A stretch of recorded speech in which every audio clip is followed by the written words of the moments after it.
अस्सलामु अलैकुम वरहमतुल्लाहि वबरकातुहू। हज़रत एक सवाल है, इफ्तारी की जो दुआ है इफ्तारी करने के बाद पढ़ी जाती है या इफ्तारी के पहले पढ़ी जाती है? ये सुन्नत तरीक़ा क्या है? अक्सर देखा जाता है कि इफ्तारी की दुआ पढ़कर ही इफ्तारी करते हैं, इसका सही तरीक़ा क्या है? जैसा कि सब्सक्राइब कीजिए और बेल आइकन को दबाएं ताकि हमारे डेली वीडियोस की नोटिफिकेशन सबसे पहले आप तक पहुंचे।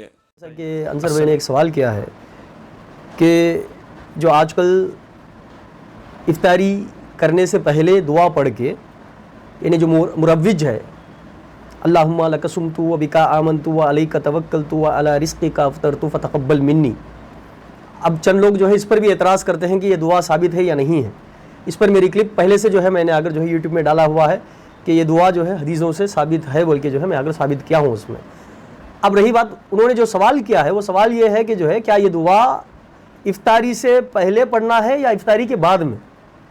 सही तरीक़ा क्या है? आका सल्लल्लाहु अलैहि वसल्लम का बताया हुआ तर्ज अमल क्या था, सुन्नत तरीक़ा क्या है, ये अगर जो है उन्होंने अगर सवाल किया है। क्योंकि अक्सर लोग यही अगर करते हैं कि जो है वो इफ्तार खोलने की दुआ समझकर जो है लोग अगर पढ़ते हैं। इस पर देखिए आला हज़रत अज़ीमुल बरकत मुजद्दिद दीन व मिल्लत ने अपनी किताब अल उरूसुल मुअत्तार फ़ी ज़मानी दावतिल इफ्तार के नाम से आला हज़रत ने एक किताब तसनीफ़ फरमाई है। उसमें आला हज़रत ने बिल्कुल वाज़ेह अंदाज से ये साबित किया है दलाइल के साथ कि इफ्तारी के जो दुआ है वो इफ्तार करने के बाद में अगर पढ़ी जानी चाहिए, इफ्तार के बाद में पढ़ी जानी चाहिए। इसकी वजह यह है, आला हज़रत ने इसकी वजह यह बताई है कि जो कुछ भी दुआएं इफ्तार के ताल्लुक़ से, इफ्तार अगर करने के लिए जो भी दुआएं आई हैं, ये सारे दुआओं के अल्फाज जो हैं, ये अल्फाज ख़ुद बताती हैं कि ये दुआ इफ्तार के बाद में अगर करनी चाहिए। क्यों? क्योंकि इसमें देखिए अला रिज़्क़िका अफ़्तरतु, इस दुआ में कि मैंने ऐ अल्लाह तेरे रिज़्क़ से इफ्तार किया, यानी इफ्तार कर लिया है, इफ्तार कर लिया है। ये दुआ खुद बता रही है, माजी का सीगा है, माजी का सीगा यानी जो काम हो चुका है, जो कुछ भी अगर जो है पहले ज़माने में हो चुका है उसको अगर जो है बताता है। तो माजी के सीगे के लफ्ज़ से ये बात मालूम होती है, वाज़ेह होती है कि ये दुआ जो है इफ्तार के बाद में अगर जो है की जाने वाली दुआ है। इसी तरह और दुआएं भी जो है हदीस में आई हैं जो ये वाज़ेह करती हैं कि ये दुआएं, जो कुछ भी दुआएं पढ़नी है ये इफ्तार के बाद में अगर करनी चाहिए। देखिए हज़रत मुआज़ बिन ज़हरा रज़ियल्लाहु तआला अन्हु से एक हदीस है और ये हदीस जो है शुअबुल ईमान में नक़ल की गई है।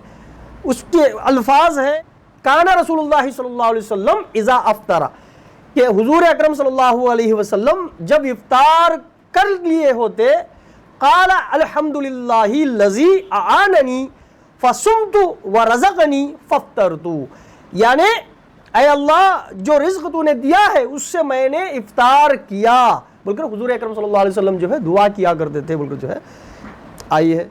दूसरी एक हदीस जिसे अहले हदीस भी अगर तस्लीम करते हैं, सुनन अबू दाऊद की हदीस, और हदीस का लफ्ज़ जो है 2010 है, 2010 है। काना रसूलुल्लाह सल्लल्लाहु अलैहि वसल्लम इज़ा अफ़्तरा क़ाला ज़हबज़ ज़माउ वब्तलत उरूक़ व सबतल अज्रु इंशाअल्लाह, यानी ज़हबज़ ज़माउ यानी प्यास चली गई, प्यास चली गई, रगे तर हो गई, और अगर अल्लाह ताला ने चाहा, अगर अल्लाह चाहा तो जो है अजर भी साबित हो जाएगा।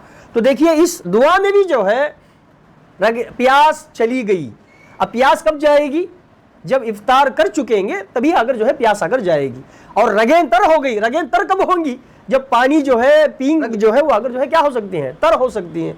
तो ये दुआ भी हमको क्या साबित करती है कि प्यास चले गई, रगे तर हो गई, तो मालूम हुआ ये दुआ भी इफ्तार के बाद में करने वाली एक दुआ है। तो जो कुछ भी अल्फाज इफ्तार के आए हैं ये सब जो है माजी के हैं, यानी इफ्तार करने के बाद के अगर जो है दुआ करने के सीगे जो है उसमें अगर आए हुए हैं। तो इससे साबित हुआ कि जो है दुआ जो है ये इफ्तार के बाद में अगर करनी चाहिए।